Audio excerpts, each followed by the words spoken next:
Johnny Dollar. Hi, Johnny. This is Ted Newberry over here at good old Union States Casualty. Well, hi, Ted. What's this I hear about you going off the deep end a couple of weeks ago and getting yourself engaged to, what's her name, Mary Ann Hooper? Idle rumor, son. Just idle rumor. Oh, since when does an idle rumor hit the society pages of the Sunday paper? Oh, that. You mean this was just another false alarm? Just a sly bit of skullduggery by Mary Ann's mother. She figured if it hit the papers, then I'd have to pop the question to her darling daughter. But Johnny, my boy, it backfired on her. How do you mean? When Mary Ann saw that blurb, she got so mad she not only won't speak to her mother, she won't even see or talk to me. Instead of you having to worm your way out of a romance again. Right.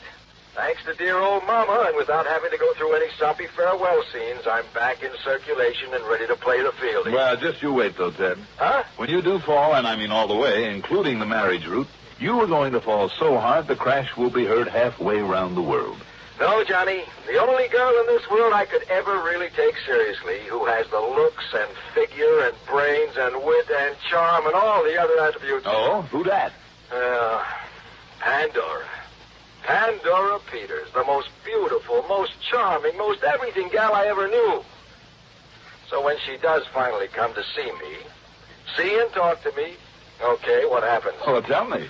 All she wants to know is how and where and when she can see and talk to you. Well, you can't win them all, you know. What was that? You heard me, so it looks like you're the lucky one. And, she's really everything you say she is? Everything. So I smothered my feelings and set up a date for you, subject, of course, to your confirmation. When? Today, okay? Why not? What time? 2:30. That's about a half an hour from now. Great. Now, let's think about the place. It's all set. Oh, it is, hmm? Where? In this cozy, quiet little office of mine. Oh, now, wait a minute, Ted. That's what I suggested. That's what she agreed to, so that's the way it'll have to be. Oh, Teddy, you're a bum. Take it or leave it, Johnny. Well? I'll be there. The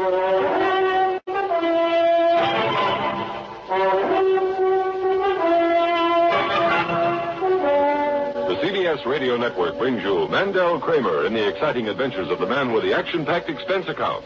America's fabulous freelance insurance investigator. Yours truly, Johnny Dollar.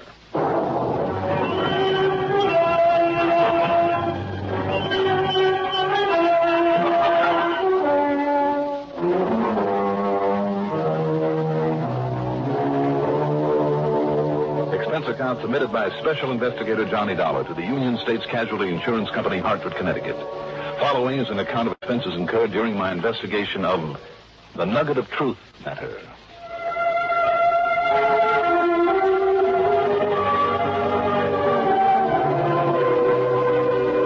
I shaved, showered, put on a clean shirt and a new tie, taking my time about it, then spent item one, $1.30 for a cab into Ted Newberry's office at Union States. Here he is, the answer to a fair maiden's prayer. You look like a million, Johnny. Hiya, Ted. Sit down, huh? Sure. But I thought I said 2:30. You mean I'm late? Late? Let's see, it's only 2:18. Oh, you really made time. After that pitch you gave me, what did you expect? That Pandora. Well, where is she? Oh, but there's one thing I just plain forgot to tell you. Yes, Teddy, like what? Johnny, she's married. Well, no reaction? Well, I suppose I could take off my jacket and mop up the floor with you. Well, let's say you could try. And certainly it is the very least you deserve. But what's the use? All that build-up was just to drag me out of my nice, comfortable apartment and down here to take on some kind of assignment. Now, just wait till you see her. Sure. But what's it all about, Teddy? Well, the guy to whom she's happily married is young Philip Truesdale Peters. Good family and all that, but no money. Mm-hmm. That is, not much at the moment. But, Johnny, thanks to some electronic gadget he's invented, and with her dough to get him started... Wait a minute, Ted. Is that the new little plant about 10 blocks east of here? That's the one. And one of these days, maybe he'll make it. Well, good for him. Good for that money of hers, you mean? Oh, she's loaded? No, but she has enough. Anyhow, they're both clients of ours, straight life policies. How much, Ted? Something over $100,000 apiece. And each of them is the other's beneficiary? Yeah. Mm-hmm. Now, don't get any wild ideas. In spite of the fact that he needs money to push this invention of his? Well, don't worry. He doesn't need her dead to get it. Well, just the same, Teddy. Oh, now, come on, Johnny. Give that suspicious mind of yours a rest for a change. The way you talk sometimes, you'd suspect your own mother of murdering for a couple of bucks. Well, maybe I do go overboard once in a while. Hey, what's the matter? Through this portal is about to pass the most beautiful girl in the world. What? You said, Newberry, I'm the biggest flatterer in the world. If only that handsome husband of yours wasn't bigger than I am. But come in, my lovely, come in. Thank you. Mrs. Peters, Pandora, this is Johnny Dollar. Well, hi, Johnny.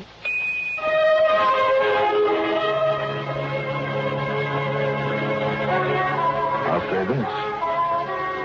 What I stood there staring at was worth staring at. 25 or 26, maybe. Tall, willowy, blonde.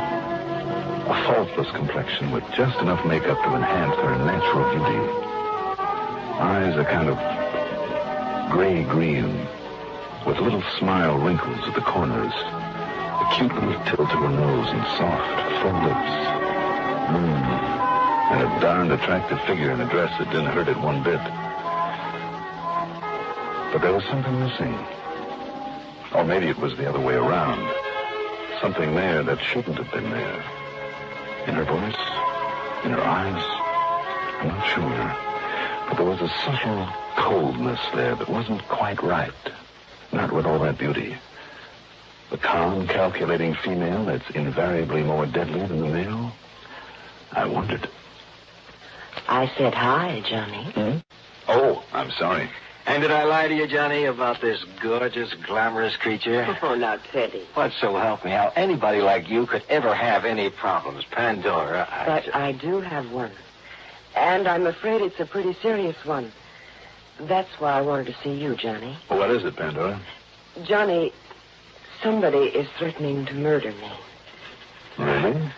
Here, Pan, you better sit down and tell us what this is all about. Yes, thank you. Oh, I'm sorry. That's all right. I am. Just the key to the Peters family car. Yeah. Thank you. Wait a minute. What? Little charm on this keychain. How about that? Little golden skull. Very unique. Looks hand-carved. Well, it is, Johnny. From a single nugget that my grandfather found out in California back in the 1800s. Oh? It's my good luck talisman. Well, if you're being threatened, honey, you'd better hang on to it. Don't you worry, I will. But now, let me tell you. Yes, I think you'd better. Well, it started about 2 months ago. Little notes stuffed into the mailbox. We live out on Barclay Drive, you know. Better put that down, Johnny. It's 128 Barclay Drive. Oh, I'll remember it. Go on, Pandora. It was right after Phil got the final patent on his invention. Just what is that invention, by the way? Oh, it's some kind of an electronic battery, I guess you'd call it. Just a tiny little thing that might be used in rockets or something. I see. And Philip hopes to make a lot of money with it. You don't sound too enthusiastic about it. Well, I wasn't. At first, Johnny. It looked to me and my lawyer like just a waste of time and money for him to work on it. But when those notes started, well, I told Philip to go ahead with it. At least until the money ran out. So he put up that little factory building, and he's buying machinery and all sorts of things for it. The threatening notes made you change your mind. Yes. Why? Because I'm just plain stubborn, I guess. What did they say? Well, the first one started out with a quotation, a kind of a religious thing. What was it? Do you remember? What profiteth it a man if he gain the whole world, but suffer the loss of his own soul? Uh-huh. And then it went on to say that for one person alone to profit from such a device was all wrong, was sinful. Unless you give it to the whole world, you'll be sorry. That sort of thing. That doesn't seem like such a dire threat, Pandora. And what's more, it was meant for your husband. Well, that's what we thought, Johnny. And Phil just laughed at it. He said it was the work of some crackpot. Just the same, Pan. He should have taken it to the police. Well, he did, Teddy. And their opinion? They agreed with Phil. Because of that word sinful, they said it was probably some religious fanatic, that such things happen all the time. But then more of them came, and they got more threatening. threats against my life, Johnny. Your husband's life, you mean? Well, we still thought so. And the police gave Philip a sort of bodyguard for a while. But then yesterday, another one came in the mail. It was addressed to me, in my name. And it said... Yeah? It said that... Oh, here, Johnny, I made this copy of it. Well, let's see. Blind, foolish woman. It is you who are guilty. Because of your money and that device of the devil. It is you who must die. And very soon. Do you see, Johnny, why I'm worried now? Oh, darn well I'd be, you poor gal. Pandora. Yes. The police have the originals of the notes? Well, yes, but they say it's just the work of some fanatic who's trying to scare us. I don't think so now. Now I'm frightened. Now? What? You weren't frightened for your husband when you thought they were meant for him? Oh, well, no. Because, well, he just sort of passed them off. He laughed at them. The way the police did. But now, well, don't you see? Yeah, maybe I do. Now, what do you mean by that, Johnny? Or, maybe they're right. Maybe I am getting all upset over nothing. Maybe it's just some crackpot. But won't you find out, Johnny? Won't you make sure? Pandora. You bet he will. What are your plans for the rest of the day? Well, I can't just stay locked up in the house all the time. Of course not. At least not unless you've got some police protection out there. Yes, well... Where's Phil now? Over at the new plant. Huh? It's in operation already? No, but he goes down every day in case they deliver machinery and furniture and things. And what time does he get home? The bus always drops him off in front of the house about 5:15. And your plans meantime? Well, I have to do some shopping, then have a fitting here in town about 3:30. That'll take about an hour. Yeah. Then I'll drive out to that farmer's market on Spring Road, where I always buy the meat. I promised Phil a steak tonight. And then? Then it'll be time to go home and get dinner ready. At least that's what I planned. What should I do? Well, until I've had a talk with the police, I see no reason for you to change those plans. Now, listen, Johnny, she needs protection, so if there's anything I can do... Oh, no, it's all right, Teddy. With Johnny on our side now, I think everything will be all right. You don't feel that you need police protection? Well, do you? I mean, until you find out how serious these threats really are. Unless the police convince me otherwise. I'll be in touch, Pan. Good. Thank you. I feel better already, Johnny. You're a darling. And thank you, too, Teddy, dear. Bye. What a gal. I don't get it. Huh? What do you mean you don't get it? Teddy, there is something very fishy about this thing. Very fishy.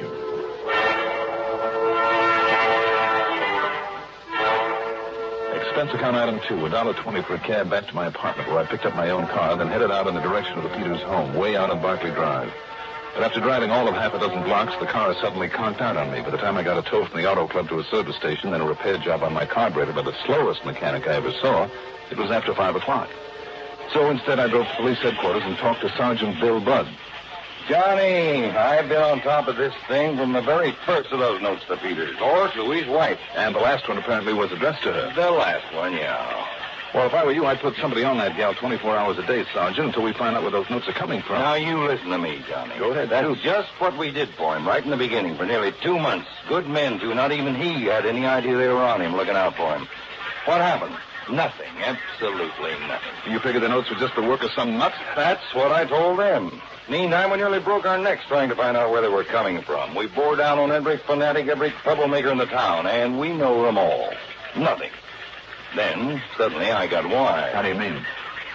You know very much about those two, the Peterses. Well, frankly, no. Well, in the first place, they aren't as lovey-dovey as they look. Oh? No, sir. And she has the money, Johnny. Some money, anyhow. Yes, so I understand. And I know it for a fact that she didn't want to sink a lot of it in that crazy invention of his. Crazy? Well, he couldn't get any of the big companies interested in it, I know that. But he was bound he'd go ahead with it. You know what I think? What, Sergeant? I think she started writing those notes in the hopes of scaring him out of it, out of spending her dough on it. You see, if he did scare and quit by himself, then he wouldn't blame her for his giving up on it. And, Johnny... Yeah? That would explain how those notes were getting to him, in spite of all our attempts to locate the source. See? Well, it's a possibility, I suppose. But what about the one addressed to her? She hoped that would be the clincher, that's all. course, your little theory might explain why she didn't jump at the chance to have a bodyguard. You suggested that to her? Yeah. But there is still another possibility, Sergeant. You mean that he's been writing them? Mm-hmm. So nobody suspect him if he knocked her off to collect all her nice insurance money? Right. In other words, until we can clear this thing up. Wait a minute, Johnny. Do you think I'm going to put tails on both of them, on their house, on that plant for 24 hours a day? No, Sergeant Bud. Mr. Peters. Sergeant, I knew it. I told you something like this would happen. And don't you see, after that last threatening letter, it was Pandora. It was she this killer was after. Now, wait a minute. Because it's been her money going into my invention, into the plant, and, this is terrible. Now, wait a minute. What do you want, Conroy? I'm sorry, Sergeant. I try to keep him from barging in this way. What's the matter with you? Aren't you going to do something about this terrible thing that's happened? Well, what terrible thing? You know what he's talking about, Conroy. Yes, sir, Sergeant. You see, I'm the one that found the body. The what, did you say? The body? Yes, don't you understand? Don't you understand? My wife, Pandora, she's been murdered.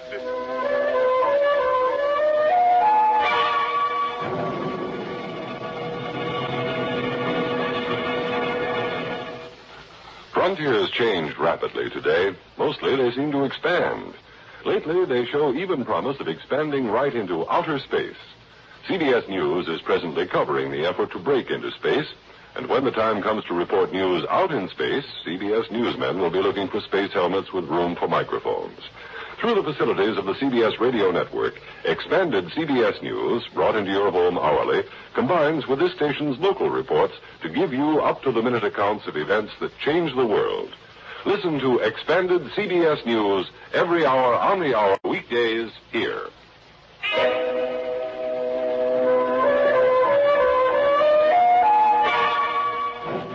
Your wife was murdered, Mr. Peters? Yes, Pandora. Somebody killed her. When, Mr. Peters? Where? How should I know? I asked this policeman. He's the one who found her. You didn't see her? No, ask him. He's the one who knows about this horrible, terrible, awful thing. Conroy? If only you'd taken those letters seriously, we could have prevented this. Mr. Peters, if you want our help, you've got to calm down and pull yourself together. Here now. Maybe you better take a slug of this. No. Take a drink. Sorry. Take a drink of this brandy. Now, go on. Go ahead. All right. Thank you. I'm sorry. Please, officer, tell them what you found. Yes, go ahead, Conroy. Well, I was out in my prowl car, you see, in the Spring Road section, my regular beat. Yeah. Well, somebody reported there was a car blocking that little side road into the woods about half a mile this side of the Spring Road shopping section, you know? Where, Pandora went to the meat market. Yes, she always bought the meat at the same place out there. And she said that for dinner tonight... Okay. Now, I can't... All right, now, wait. Go ahead, Tom. Yes, sir. Well, I investigated, and I found this car parked there with nobody inside of it, and the motor was still running, you know? Go on. So, well, I decided maybe I'd better look around, so I did. And that's when I found her. Over at the side of that little pond that's out there. Her head all bashed in. No. Terrible way to... Can't you say some other way? Now, come on, please. Go on, Conroy. Well, I went on back to her car, cut off the engine, and then went back to the prowl car. Got on the horn to headquarters to Lieutenant Briggs. He's in homicide, you know? Yes, I know. Well, him and Doc Campbell arrived at the scene a few minutes later, and I told them all I knew, and they took over. To the best of my knowledge, they're still out there. Well, did you find the weapon that was used on her, Conroy? Oh, no, sir. You asked me, Sergeant, it got thrown into that muddy little pond. You'll never find it in there. Yeah, it may be. No, sir. I mean, with all the mud in the bottom of that thing? Yeah. Must be a layer of it 10, 12 feet deep in the bottom, you know? Yeah, okay. I mean, with all the trees around it. Okay, Conroy. And I know. Account of some kids trying to swim in it last summer. Conroy. One of them got stuck. I had to haul him out. And if I hadn't have gotten there when I did... Conroy, where and when did you find Mr. Peters? Oh, I drove right out to his house, Mr. Dollar. I figured somebody ought to tell him. I see. You were home by then, Mr. Peters? Yes. I was worried sick when I found she wasn't there and had left no message. It wasn't like her. And, well, after those threatening letters, I knew something was wrong. I knew it. And when this officer came and told me what he'd found, Pandora. Yes, sir. That's when he insisted I bring him right here to see you, Sergeant. Yes. You didn't take him to the spot out there in the woods? No, sir. He had me bring him directly in here. And, Sergeant, if you don't do something about this, If you don't find this killer... Look, we're going to do everything we can now, Mr. Well, if Peters. you'd done something before instead of just talking about it, this wouldn't have happened. Mr. Peters. No, there's nothing to worry about. It's only some crackpot, some troublemaker. It was a killer. Don't you understand that? It was a killer. I'm telling you, we're going to do everything we can. Mr. Peters. Now, excuse me, I got to take this. Sergeant Bud. My wife has been murdered. Yes, he is, Lieutenant. For you, Conroy. Me, huh? Okay, thanks. Now. Yes, sir? Let's see now. Oh, yeah. I guess Well, gee, I'm sorry. Well, now what has he done? Yes, sir, Lieutenant. Sure, whatever you say, I'll be out there right away. Did you pull another boner, Conroy? Well, I stuck the keys to that car in my pocket after I turned off the engine. The lieutenant wants them. Well, go ahead then. Take him out to it. Wait a minute. Can I see those keys, Conroy? Oh, sure, Mr. Dollar. Yeah. What? Just an ordinary set of car keys, Dollar?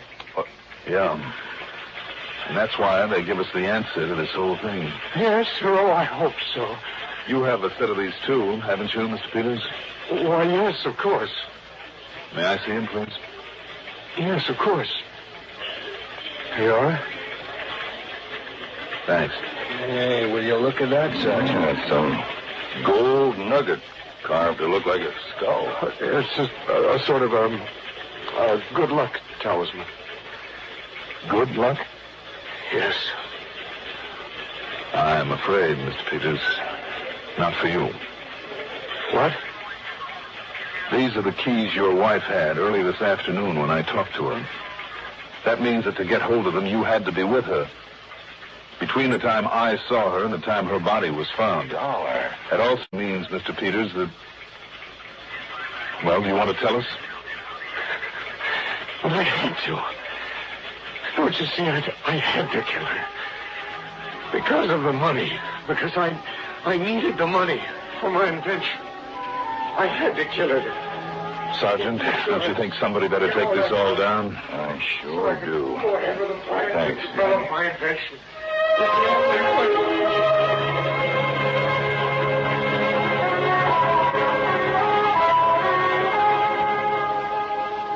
So, with that full confession, complete with signature, there'll be no problem. He did it. He'll pay for it. Expense account total, and I may as well include the work on my car. Do you think you can afford all of $20? Yours truly, Johnny Dollar.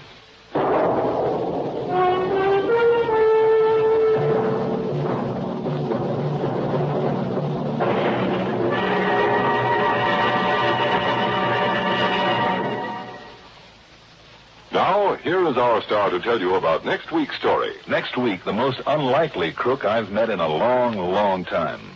Join us, won't you? Yours truly, Johnny Dollar.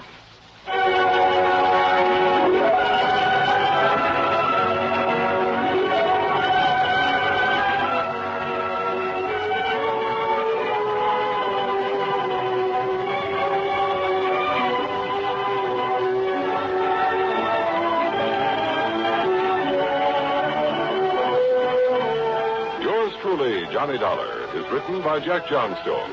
Produced and directed by Bruno Zerato Jr. Music supervision by Ethel Huber.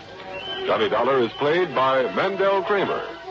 Also featured in our cast were Rita Lloyd as Pandora Peters, Jim Stevens as Ted Newberry, Don McLaughlin as Sergeant Bud, Court Benson as Philip Peters, and Bill Lipton as Conroy.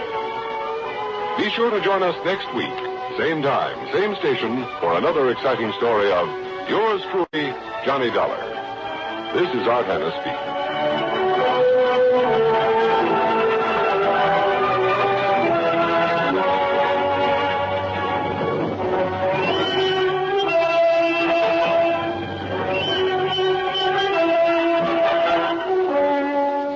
Rizzuto's Sports Time scores for the fans Monday through Saturday on the CBS Radio Network.